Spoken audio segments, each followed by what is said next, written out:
नमस्कार दोस्तों, राधे राधे। स्वागत है आपका मेरे इस चैनल माँ धर्म गंगा में। सनातन धर्म में संकष्टी चतुर्थी का बहुत महत्व है। यह दिन गणपति को समर्पित होता है। हर माह में 2 चतुर्थी तिथि आती है। अमावस्या के बाद आने वाली चतुर्थी को विनायक चतुर्थी कहते हैं और पूर्णिमा के बाद आने वाली चतुर्थी को गणेश चतुर्थी कहते हैं। संकष्टी चतुर्थी भी कहा जाता है। इस दिन शास्त्रों का बहुत महत्व है। इस दिन पूरे विधि विधान के साथ भगवान गणेश की पूजा की जाती है। ऐसी मान्यता है कि संकष्टी चतुर्थी का व्रत रखने से मनुष्य के सारे काम बढ़ते हैं, उनका जीवन खुशियों से भर जाता है। इस व्रत को रखने से साधक को संतान के सुख की प्राप्ति होती है। हिंदू पंचांग के अनुसार इस साल मार्च महीने की कृष्ण पक्ष की चतुर्थी तिथि 28 मार्च को शाम 6:57 पर शुरू होगा और इस तिथि का समापन 29 मार्च को 8:21 पर होगा। उदया तिथि के अनुसार इस महीने यह व्रत 29 मार्च 2024 को रखा जाएगा। संकष्टी चतुर्थी का महत्व। संकष्टी चतुर्थी के दिन भगवान गणेश की पूजा करने से साधक के सारे काम बन जाते हैं। बप्पा अपने भक्त पर सारे काम बिना किसी विघ्न बाधा के पूरा कर देते हैं। इस दिन भगवान गजानन की पूजा करने से घर में सुख समृद्धि और सौभाग्य आता है। इस दिन पूरे उपवास रख के शाम को चंद्रमा को अर्घ्य दिया जाता है। इस दिन का व्रत करने से साधक को संतान सुख की प्राप्ति भी होती है। संकष्टी चतुर्थी पूजा विधि। इस दिन सुबह स्नान आदि के बाद भगवान का ध्यान लगाएं। उसके बाद मंदिर की साफ सफाई करके भगवान गणेश की मूर्ति स्थापित करें। फिर भगवान गणेश को रोली, चंदन, अक्षत, फूल व दुर्वा अर्पित करें। इस दिन गणपति को लड्डू या मोदक का भोग लगाएं। उसके बाद कथा पाठ करें और आरती करें। इस दिन शाम के समय चंद्र को अर्घ्य देने के बाद ही अपना व्रत खोलें। उसके बाद भगवान गणेश और चांद को भोग लगाएं। अंत में लगे हुए भोग को प्रसाद के तौर पर सब परिवार में सबको बांटें।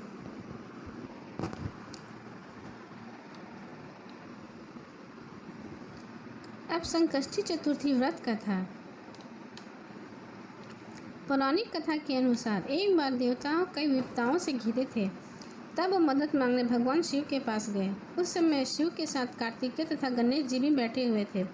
देवताओं की बात सुनकर शिव जी ने कार्तिकेय व गणेश जी से पूछा कि तुम दोनों में से देवताओं के कष्टों का निवारण कौन कर सकता है।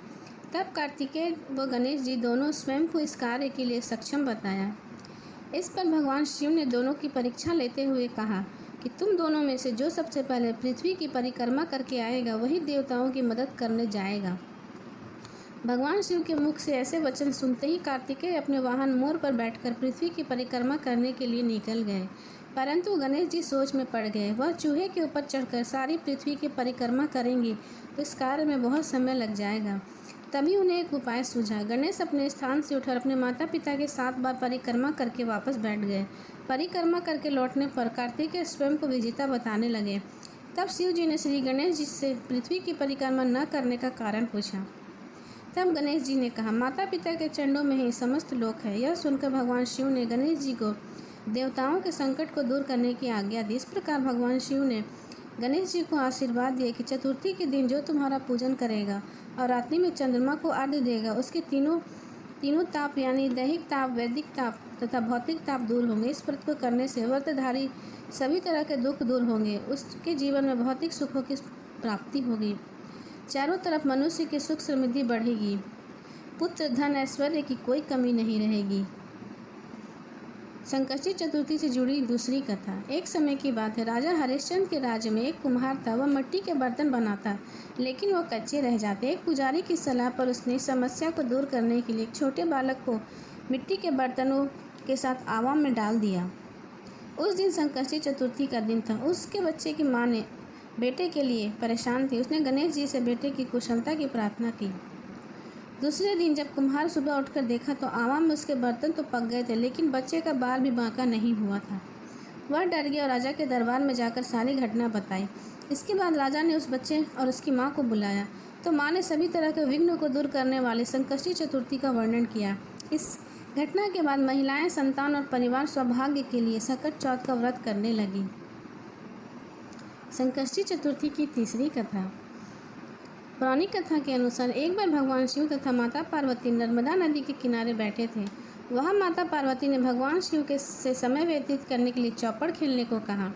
शिव चौपड़ खेलने के लिए तैयार हो गए, परंतु इस खेल में हार जीत का फैसला कौन करेगा यह प्रश्न उनके समक्ष उठा तो भगवान शिव ने कुछ तिनके एकत्रित कर उसका एक पुतला बनाकर उसकी प्राण प्रतिष्ठा कर दी और पुतले से कहा, बेटा, हम चौपड़ खेलना चाहते हैं, परंतु हमारी हार जीत का फैसला करने वाला कोई नहीं है, इसलिए तुम बताना कि हम दोनों में से कौन हारा और कौन जीता। उसके बाद भगवान शिव और माता पार्वती चौपड़ खेलने लगे। यह खेल 3 बार खेला गया और संयोग से तीनों बार माँ पार्वती जीत गई। खेल समाप्त होने के बाद बालक से हार जीत का फैसला करने के लिए कहा गया, तो उस बालक ने महादेव को विजयी बताया। यह सुनकर माता पार्वती क्रोधित हो गई और क्रोध में उन्होंने बालक को लंगड़ा होने, कीचड़ में पड़े रहने का श्राप दे दिया।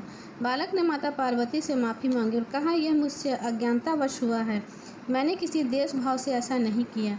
बालक द्वारा क्षमा मांगने पर माता ने कहा, यह गणेश पूजन के लिए नाग कन्याएं आएंगी, उनके कहे अनुसार तुम गणेश व्रत करो, ऐसा करने से तुम मुझे प्राप्त करोगे। यह कहकर माता पार्वती शिव के साथ कैलाश पर चली गई। 1 वर्ष के बाद उस स्थान पर नाग कन्याएं आईं। तब नाग कन्याओं ने से श्री गणेश व्रत विधि मालूम करने पर उस बालक ने 21 दिन लगातार गणेश जी का व्रत किया। उसकी श्रद्धा से गणेश जी प्रसन्न हुए। उन्होंने बालक को मनोवांछित फल मांगने के लिए कहा। उस पर उस बालक ने कहा, हे विनायक, मुझ में इतनी शक्ति दीजिए कि मैं अपने पैरों से चलकर अपने माता पिता के साथ कैलाश पर्वत पर जा सकूं और उन्हें देख प्रसन्न हो सकूं। तब बालक को वरदान देकर श्री गणेश भगवान अंतर ध्यान हो गए। इसके बाद वह बालक कैलाश पर्वत पर पहुंच गया और कैलाश पर्वत पर पहुंचने पर अपनी कथा उसने भगवान शिव को सुनाई। चौपड़ वाले दिन की माता पार्वती शिव जी से विमुख हो गई थी। अंत देवी के रुष्ट होने पर भगवान शिव ने भी बालक के बताए अनुसार 21 दिन तक श्री गणेश का व्रत किया। इस व्रत के प्रभाव से माता पार्वती के मन से भगवान शिव के लिए जो नाराजगी थी वह समाप्त हो गई।